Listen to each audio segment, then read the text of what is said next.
sin. But here now you're starting to see the redemption package tied to the sabbatical rest. You're starting to see it now because now those who are poor can access anybody's property and eat. Those who have been slaves can go free. Y'all see what I'm talking about here? I've been redeemed. God hid redemption in the Sabbath day rest. Y'all with me so far?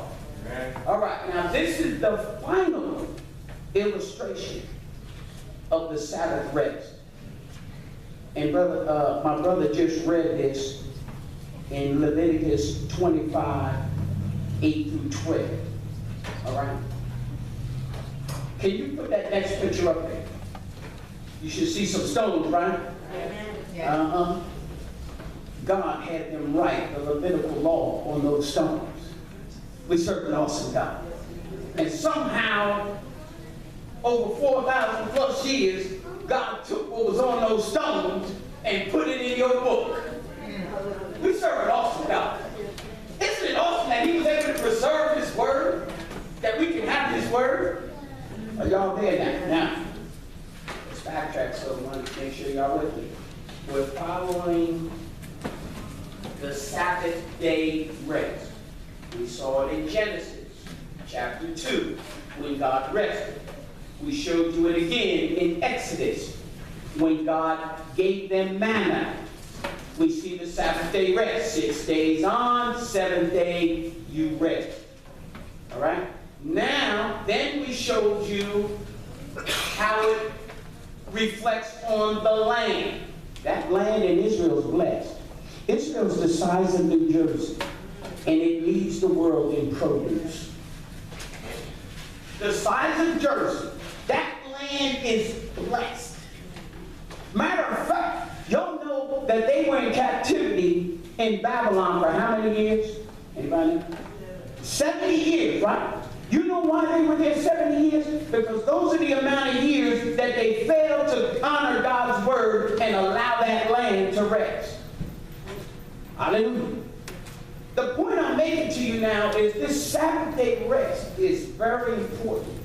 Now we're going to look at it from a different angle because we're talking about the year of Jubilee.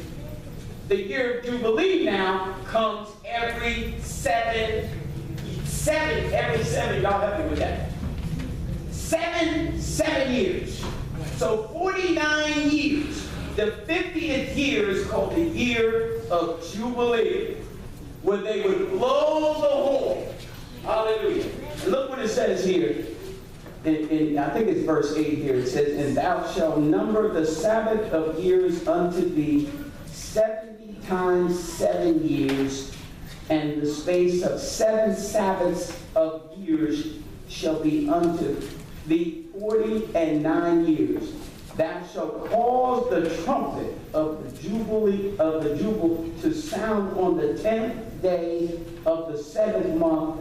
In the day of atonement shall ye make the trumpet sound throughout the land, and ye shall hallow the 15th year, and proclaim liberty throughout all the land unto all the inhabitants thereof. It shall be a jubile unto you, and you shall return every man unto his possession, and ye shall return every man to his family." Now watch this now. You want to talk about a system that would keep the rich from dominating, right? Keep the poor revived. Every 50th year, when they blew that horn, you were released from all your debt. Hallelujah. And anything loaned at that time was interest-free. Prisoners were let go. And you could go back and buy something that you used to own. Are y'all hearing me this morning? Here we see now the picture of redemption. Because now you could go back and redeem something you lost. Let me give it to you this way. If I sold Deacon Windsor's some property, hallelujah, there would be 2 deeds. I think I can do this around my life.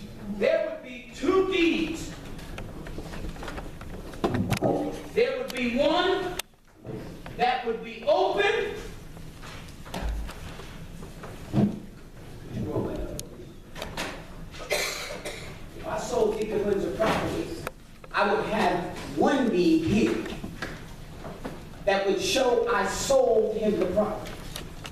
There would be another one rolled up. Okay? You can roll it up. Yeah, just roll it up. And that one would be put away. Y'all hear me? Right? And at the time that the horn sounded, I could go back to Deacon Winter and show him that I'm the one that sold it to you. I would take the one that's sealed up and show the requirements that I meet the requirements.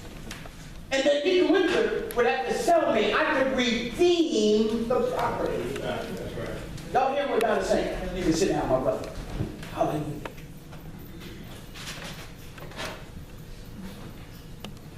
The Sabbath day rest, we see redemption. Do we not? Yes. Now, I got to switch a gear on you. And I need y'all to go to Revelation chapter 5, and I'm going to close this thing up.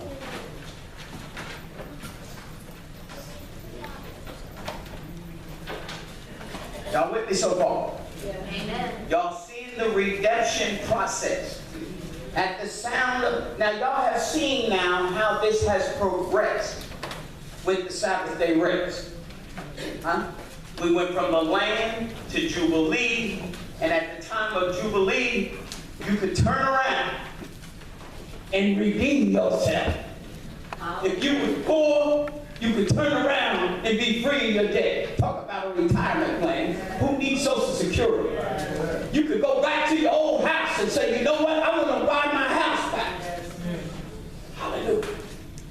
We serve a God that thought of everything.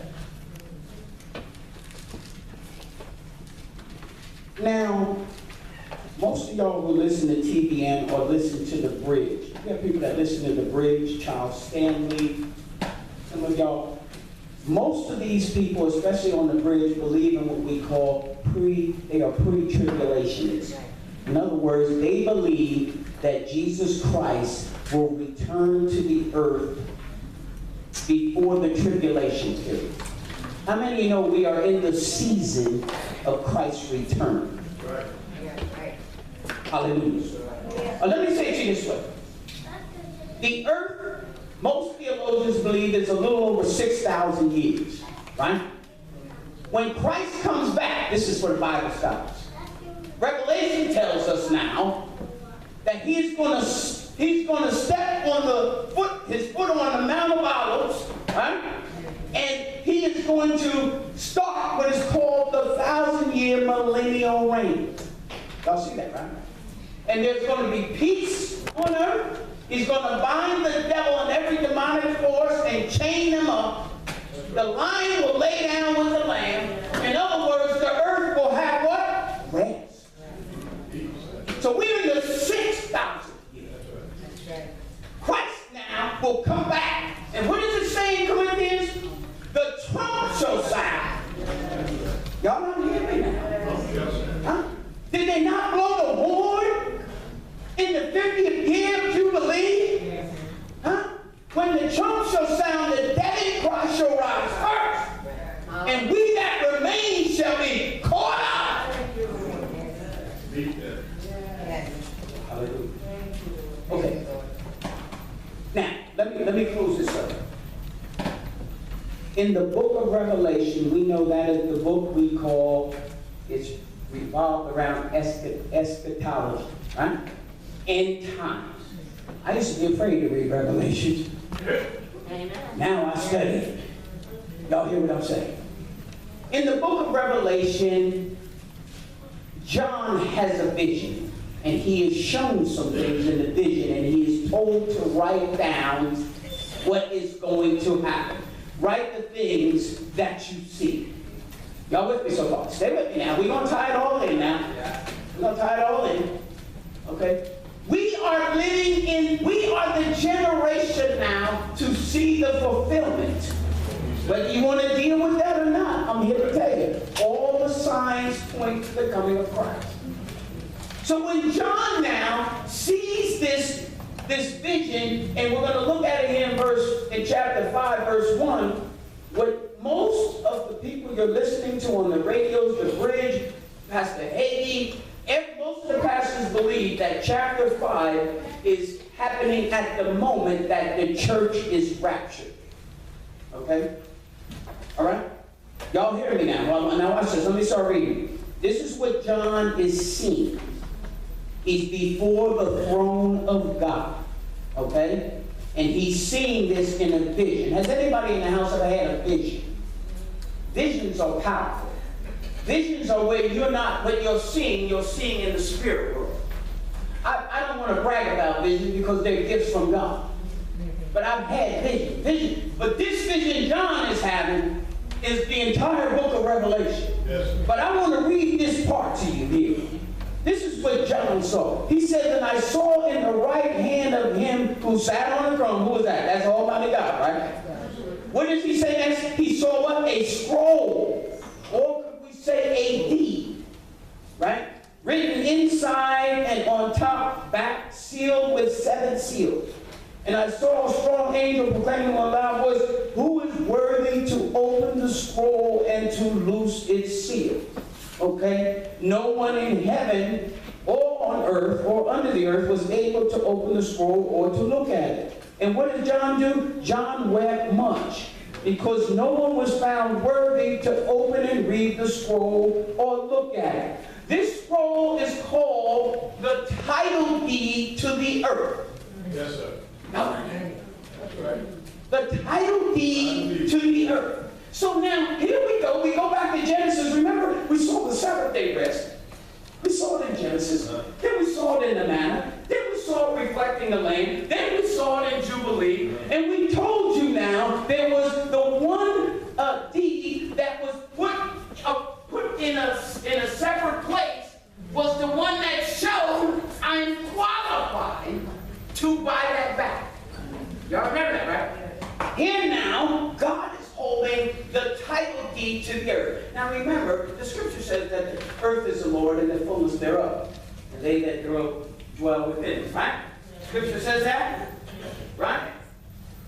God put Adam in charge, gave him authority and dominion, did he not? Yeah. Adam turned around and fell in the Garden of Eden, and he forfeited and handed it over to Satan. Did he not? That's why he's called the prince and the god of this world. Satan. Jesus defeated him at Calvary. Hallelujah. And here now God is holding the deed. And John is weeping because he said there's nobody who is able to open the scroll. And then one of the elders said in verse 5, do not weep. Behold, the Lion of the tribe of Judah, the root of David, has prevailed to open the scroll and loose the seals. So in other words, Jesus is saying, I can take those seals and open them because I meet the requirements. Yes. Y'all seeing that in the Word today? Yes. Yes. Hallelujah. Can you show me that last one?